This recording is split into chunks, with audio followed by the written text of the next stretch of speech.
একাধিক বিয়েটাকে শুধুমাত্র ছেলে খেলা তামাশা, নিজের শুধুমাত্র মনের খাহেশ পূরণ করার একটা অস্ত্রে পরিণত করে দিনের বিধানকে, শরিয়ার বিধানকে যেন হাস্যকর বিষয় পরিণত না করে। ইদানিং দ্বিতীয় বিয়ে করা নিয়ে অনেক সমালোচনা হচ্ছে, সমাজে এত অসামাজিক কাজ হচ্ছে, তা নিয়ে কোনো সমালোচনা নেই। দ্বিতীয় বিয়ে করা কি ইসলাম পরিপূর্ণ সমর্থন করে কিনা? ভাইরা আমার, এটা জানে না এমন কোনো মুসলমান খুব কম আছে যে ইসলাম একাধিক বিয়ে করাকে, পুরুষের জন্য একাধিক বিয়ে করাকে ইসলাম অনুমোদন দিয়েছে। তবে শর্ত হলো একাধিক বিয়ে করার পর একাধিক স্ত্রীর প্রতি সমতা বজায় রাখার সামর্থ্য সার্বিকভাবে থাকতে হবে। প্রথমত একাধিক স্ত্রী পালার, লালন পালন করার শক্তি সামর্থ্য থাকতে হবে, সার্বিক সামর্থ্য থাকতে হবে।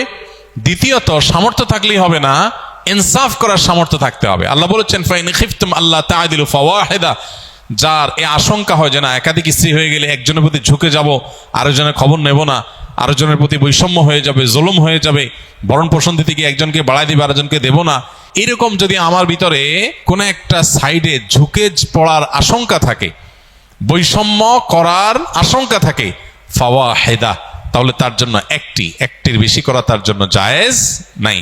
এটা হলো মৌলিক কথা। এরপরে হলো মোটা দাগে যে বিষয়টি আমরা সবাই জানি, সেটা হলো দ্বীনের বিভিন্ন বিষয়গুলোকে হাস্যকর প্রমাণ করবার জন্য, বিতর্কিত করবার জন্য আমাদের অনেকের যেরকম ইম্যাচিউর আচার আচরণ এবং ভূমিকা, এটার যেমন দায় আছে, আবার অত্যন্ত পরিকল্পিতভাবে দ্বীনের বিভিন্ন বিষয়কে সমাজে হেয় করার একটা অপচেষ্টা এদেশে, মুসলমানদের সংখ্যাগরিষ্ঠ যে দেশে, সে দেশে কিছু মানুষ বিভিন্নভাবে করে যাচ্ছে, সেটাও আমরা জানি। এই বাস্তবতা আছে।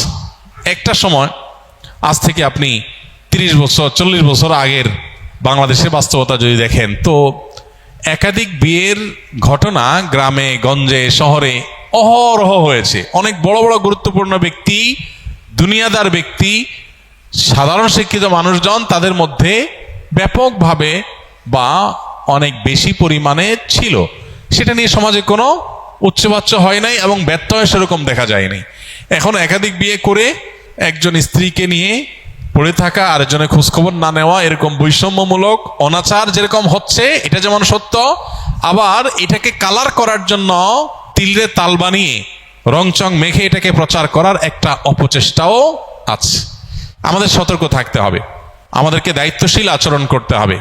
অনেক সাধারণ মুসলমান আছেন প্রপাগান্ডার মধ্যে পা দিয়ে ফেলেন, এবং অনেক সময় দেখা যায় আমরা নিজেরা এগুলোর কারণে ভুল সিদ্ধান্তে উপনীত হই। তবে আমি আবারও বলছি, একাধিক বিয়েটাকে শুধুমাত্র ছেলে খেলা তামাশা, নিজের শুধুমাত্র মনের খাহেশ পূরণ করার একটা অস্ত্রে পরিণত করে দিনের বিধানকে, শরিয়ার বিধানকে যেন হাস্যকর বিষয় পরিণত না করি। দেখুন, কোনো ফ্যামিলিতে এরকম বহু ফ্যামিলি আছে, আমি পার্সোনালি চিনি, এরকমও আছে যে স্ত্রী কোনো কারণে স্বামীর সঙ্গ দিতে পারছেন না, সেভাবে সঙ্গ দিতে পারছেন না, শারীরিক অসুস্থতা হতে পারে, কত সমস্যা হয় মানুষের। এখন রাস্তা দুইটা, এক হলো এতদিন যে মানুষটা পরম যত্নে আগলে রেখেছেন, সময় দিয়েছেন, সে মানুষটা এখন নানা কারণে, অসুস্থতার কারণে তিনি অপারগ হয়ে গেছেন। কিন্তু পুরুষ লোকটার তখনও পর্যন্ত তার আল্লাহ রাব্বুল আলামিন সে সার্বিক সক্ষমতা রেখেছেন, তার সে নিড প্রয়োজন আছে। এখন রাস্তা দুইটা, হয় সে আরেক বিয়ে করবে, আর না হলে এই স্ত্রীকে তালাক দিয়ে তারপর বিয়ে করবে। রাস্তা দুইটা, কারণ তার নিজের চরিত্রকে হেফাজত করতে হবে। তার চরিত্রকে হেফাজত না করে যেখানে সেখানে তার চরিত্রকে যে নষ্ট করে বেড়ায়, ধ্বংস করে বেড়ায়, সমাজ ধ্বংস হবে, সে ধ্বংস হবে। এবং সবচেয়ে বড় কথা হলো সাংসারিক জীবনের সুখ থেকে বঞ্চিত হবে। আল্লাহ তাআলা হারামে সে সুখ রাখেন নাই, আল্লাহ হালালের মধ্যে যে সুখ রেখেছেন, এটা থেকে সে বঞ্চিত হবে। তো এই ক্ষেত্রে প্রথম স্ত্রী দেখা যায় স্বপ্রণোদিত হয়ে চান যে স্বামীর এই ক্রাইসিসটাতে এটা যেন দূর হয়, তার জন্য কোনো পজিটিভ উদ্যোগ নেই, স্ত্রী চান। তো এরকম আরো বহু অপশন আছে যে অপশনগুলোতে একাধিক বিয়ে করার দরকার হয়। আল্লাহ রাব্বুল আলামিন যা বিধান হিসাবে দিয়েছেন তা আমাদের জন্য কল্যাণকর, আমাদের বুঝে আসুক চাই না আসুক। অতএব এইটার ব্যাপারে যদি কারোর মধ্যে বীতশ্রদ্ধ ভাব আসে, তাহলে সেটা ঈমান হরণকারী বিষয়েও পরিণত হতে পারে, সেটি আমাদের মাথায় রাখতে হবে। কিন্তু সেই সাথে মনে রাখতে হবে, এটাকে ছেলে খেলায় পরিণত করা, হাস্যকর জিনিসে পরিণত করার মতো ভূমিকা যারা অবতীর্ণ হন, তাদের আল্লাহর কাঠগড়ার আসামি হতে পারে। সাবধান থাকা উচিত। যখন দ্বীনের বিভিন্ন বিষয়কে হেয় করার অপচেষ্টা চলছে, তখন আমি হেয়কারীদের হাতে কোনো অস্ত্র তুলে দিচ্ছি কিনা, আমার দায়িত্ব জ্ঞানহীন কোনো মন্তব্য বা কাজ দিনকে হাসির পাত্রে পরিণত করছি কিনা, অনেক বড় ব্যাপার, অনেক বড় দায়িত্বশীলতার ব্যাপার। এমনি বেশি আমল করতে পারি না, এর মধ্যে আবার যদি আমার কোনো দায় চেপে আসে যে আল্লাহর দিনকে, দিনের কোনো বিধানকে হাস্যকর করার ক্ষেত্রে আমার কোনো ভূমিকা সেখানে হয়েছে, তো সেটা কত বড় দায়ের ব্যাপার। আল্লাহ আমাদেরকে দায়িত্বশীল আচরণ এবং ভূমিকা রাখার তৌফিক দান করুন। কি কি আমল করলে আল্লাহর খুব নিকটে যাওয়া যাবে, কোন আমল করলে আল্লাহ খুব খুশি হবেন?